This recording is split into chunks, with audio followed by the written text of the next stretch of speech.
तो last episode में हमने देखा था कि एल्डर जोरा के अटैक से इसके ऊपर कोई भी असर नहीं हुआ था, जिसकी वजह से एल्डर जोरा पीछे हटके एक और अटैक को क्रिएट करना शुरू कर देती है। तब इस अटैक को इविल गॉड भी बहुत ही गौर से देखने लगता है, जिस पर अब इस अटैक के आते पूरा माहौल ही जमने लगता है और ये सीधे आके अब इस इविल गॉड के ऊपर गिर जाता है। तब इतने बड़े धमाके को देखकर एल्डर जोरा को लगता है कि उसका काम खत्म हो गया।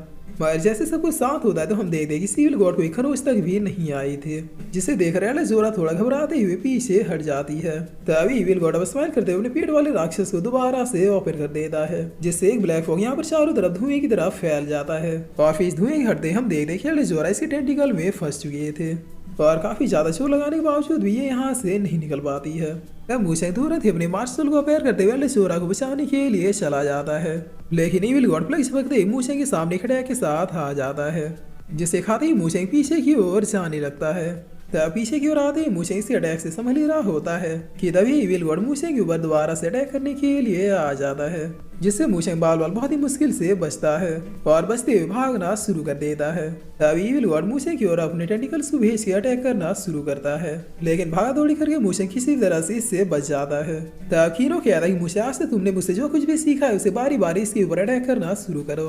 इस फाइट में तुम्हारे पास बस एक ही मौका होगा इसे खत्म करने का। जिससे सुनकर मूसेंग कहता है कि मैं समझ गया और इतना कहती है मूसेंग सीधे सिविल गॉड की ओर बढ़ जाता है। तब पीछे से कीनो कहता है कि अरे क्या समझे, ये मुझे भी तो बता के जाओ। जिसमें मूसेंग सबसे पहले डिसपेयर टेक्निक का यूज करके इसके पास आते हुए एक बहुत ही जोरदार पंच जड़ देता है। उसके बाद लगातार पंचों की बारिश करते हुए इसे मार मार के पीछे धकेल देता है, मगर इससे सिविल गॉड को कुछ भी नहीं होता। तभी मूसेंग की ओर दोबारा से अपने टेंटिकल्स को भेजता है, जिसमें मूसेंग तुरंत इसके पीछे आते हुए अपने स्वॉर्ड से हिट करता है, लेकिन इसका बॉडी तो जैसे लोहे का बना था, क्योंकि मूसेंग के स्वॉर्ड का असर भी इसके ऊपर नहीं होता। तब एक और दो अटैक करने के बाद मूसेंग 15 ब्लेड स्वॉर्ड टेक्निक का यूज करता है, जिससे इविल गॉड अपनी शील्ड को अपेयर करते हुए डॉज करना शुरू कर देता है। लेकिन तभी मूसेंग से सामने आते हुए कहता है कि चाहता था कि तुम यही करोगे। तभी तक मूसेंग से शील्ड को ब्रेक करता हुआ अपने स्वॉर्ड को घुसेड़ देता है, जिस पर इविल गॉड पूछता है कि आखिर तुमने ये कौन सी टेक्निक का यूज किया। तब मूसेंग कहता है कि हाइस ड्रैगन स्वॉर्ड एम्परर। और इतना कहते ही मूसे अब यहाँ से डिसअपेयर होते आसमान में किसी बड़े फॉर्मेशन को क्रिएट करना शुरू कर देता है। गाइस, इस टेक्निक को हमने एपिसोड 1 में आइस स्वॉर्ड एम्परर को यूज करते हुए देखा था। ये टेक्निक क्रिएट होते यहाँ पर अब हजारों स्वॉर्ड मूसे के इशारे पर इविल गॉड के ऊपर बरसने शुरू हो जाते हैं। तब इविल गॉड इस बार पहले से बड़े शील्ड को क्रिएट कर लेता है, जिसमें मूसे स्माइल करते हुए टाइम कोलैप्स टेक्निक का यूज करता है, जिसकी वजह से सारी चीजें बिल्कुल रुक सी जाती है। इतना ही नहीं, मूसे टाइम को 6 सेकंड के लिए रिवर्स भी कर देता है, जिसकी वजह से इविल गॉड उस टाइम में पहुंच जाता जब इसने शील्ड को क्रिएट भी नहीं किया था। तब क्या था, मूसे स्माइल करते हुए अपने सारे अटैक को इविल गॉड के ऊपर ताबड़तोड़ बरसाना शुरू कर देता है, जिसकी वजह से इविल गॉड कुछ ही समय में पत्थर का बन जाता है। तब ये देखकर मूसे की याद आई कि क्या ये अभी तक जिंदा है, जिस पर एल्डर जोरा और एक ग्रेट एल्डर यहाँ पर आ जाते हैं और आते हुए एल्डर जोरा मूसे से कहते हैं कि तुम अब पीछे हट जाओ, आगे हम लोग संभालते हैं। तब मूसे की याद आई कि ये तो किल चोरी है, जिस पर ये दोनों ही अब एक दूसरे की इशारा करते हुए रेडी होने लगते हैं। तभी ग्रेट एल्डर भी अपना नकाब हटाते हुए अपनी बॉडी वाली फॉर्म में आ जाते हैं, जिसे देखकर मूसेंग बहुत ही शौक होते हुए कहता है कि क्या बताओ, किसी ने सोचा नहीं होगा कि इस कपड़े के पीछे इतना झूठ छिपा हुआ है। जिस पर ये एल्डर, जिनका नाम एल्डर गिनी है, ये अपने पास में से एक फर्नेस को अपेयर कर लेते हैं और फिर सिविल गॉड की स्टोन बॉडी उस फर्नेस में डाल देते हैं, जिसके बाद एल्डर जोरा अपने फायर और इस फर्नेस को बहुत ही हाई टेम्परेचर पर हिट कर देते हैं। तब ऐसा होते इस फर्नेस में मौजूद वो बॉडी रिफाइन होनी शुरू हो जाती है, जिस पर अब थोड़ी देर में इस फर्नेस का ढक्कन खुल जाता है।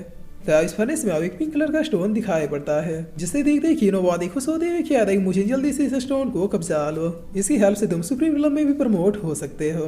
तब मुझे कहता है क्या सुप्रीम रिलम, जिसमें कीनो कहता है सुप्रीम रिलम वो स्टेज है जिसमें कल्टीवेटर अगर ब्रेक थ्रू कर ले तो उसका एक डिफरेंट ऑरा क्रिएट हो जाता है, उसे बहुत सी ऐसी शक्तियां मिलती है जो कि नॉर्मल कल्टीवेटर के पास नहीं होता। याद है कि सुप्रीम रिलम में एंटर करने के बाद तुम्हें खुद का पर्सनल स्पेस भी मिल जाएगा।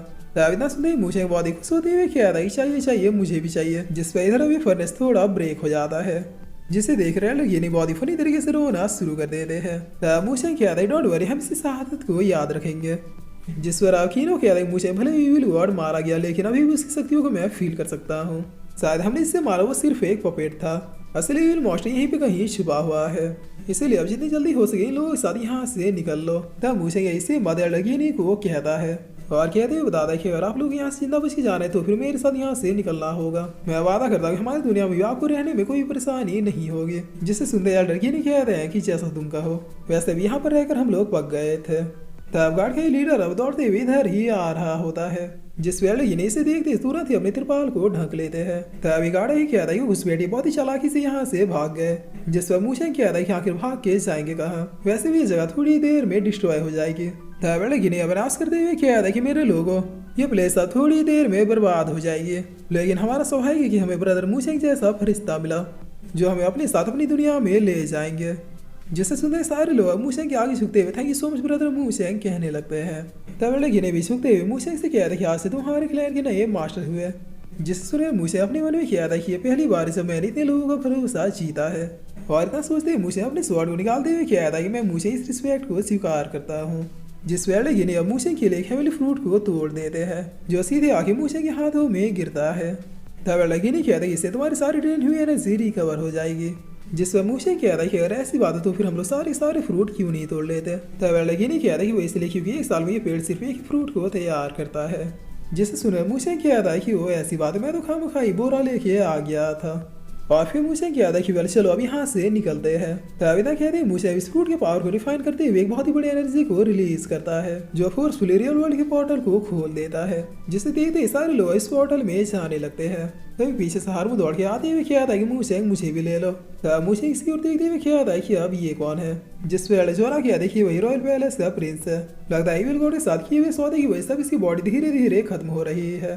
तब मुझे हार्मो कहता है सॉरी दोस्त तुम यहाँ से नहीं निकल सकते। जिस पर हार्मो कहता है प्लीज मैं प्रिंस मुझे भी ले चलो। तब मुझे कहता है कि वेल मैं तुम्हें ठीक तो नहीं कर सकता, मगर मैं तुम्हें इस तकलीफ से आजाद कर सकता हूँ। और इतना कहते ही मुझे अपनी पावर से यूज करते हुए हार्मो को खत्म कर देता है। जिसके बाद मुझे जोरास कहता है कि चलिए अब हम लोग भी चलते हैं। तब इतना कहते ही दोनों अब सीधे इस पोर्टल में जाने लगते हैं, लेकिन इनके ज्यादा से ज्यादा असली इविल मॉन्स्टर यहाँ पर अपेयर हो जाता है, जो इस पोर्टल की ओर बढ़ते हुए कहता है फाइनली अब मैं इस प्लेस से आजाद हो जाऊंगा। तब इसे देखकर मुझे कहता है कि वो तो ये यहाँ पर छुपा बैठा था। और इतना कहते मुझे अब इसके ऊपर अटैक करना शुरू कर देता है, और इस इविल गॉड के पावर के सामने ये अटैक काम नहीं करते। तब कीनो इससे कहता है कि लिटिल डस्ट लो हम लोग दोबारा मिल गए। जिसे सुनते ये मॉन्स्टर किया था कि मैं तुम्हें जानता हूँ, शायद मैं तुमसे पहले भी मिल चुका हूँ, लेकिन तुमसे मैं बाद में डील करूंगा, मुझे पहले हर हाल में इस दुनिया से निकलना है। कीनो किया था 1000 साल बीत गए लेकिन तुम अभी भी इडियट क्रिएचर ही हो, मेरे होते हुए मैं भी देखता हूँ कि तुम यहाँ से कैसे निकलते हो। जिसे सुनते ये बहुत ही गुस्से में अब सीधे मूशेंग के ऊपर अपने टेंटिकल से अटैक करना शुरू कर देता है। तब मूशेंग 15 ब्लेड शॉट टेक्निक का यूज करते हुए इसके ऊपर बरसाना शुरू कर देता है, लेकिन बहुत टेक्निकल होने की वजह से मूशेंग पकड़ के इसे स्वॉर्ड को डिस्ट्रॉय कर देता है, जिसकी वजह से मूशेंग थोड़ा इंसर्ट होते हुए पीछे आ जाता है। तभी दोबारा से मूशेंग को अपने टेंटिकल्स पकड़ के अपनी ओर खींचने लगता है, लेकिन तभी यहाँ पे एल्डेसोरा आते हुए मूशेंग को फ्री कर देती है और फिर अपनी पावर से इस मॉन्स्टर को जमाने की कोशिश करने लगती है। मारिया मॉन्स्टर से अटैक को डिस्ट्रॉय कर देता है, जिसके बाद एल्डेसोरा को हिट करते हुए पीछे की ओर धकेल देता है। तब ये देखकर मूशेंग चिल्लाते हुए पूछता है कि एल्डेसोरा क्या आप ठीक है। जिस पर कीनो कहता है गधे इसकी धुलाई तो हमारे सामने ही चल रही है, तो फिर ये ठीक कैसे होगी। तब मूशेंग पूछता है कीनो बता आखिर अब मैं क्या करूँ। जिस पर कीनो कहता है जल्दी अपनी बॉडी कंट्रोल मुझे दो। तब मूशेंग भी यस कहता है, जिस पर कीनो मूशेंग की बॉडी में आ जाता है। तब एक धमाके के साथ फ्लक्स से कीनो सीधे इसे खत्म करने के लिए बढ़ जाता है।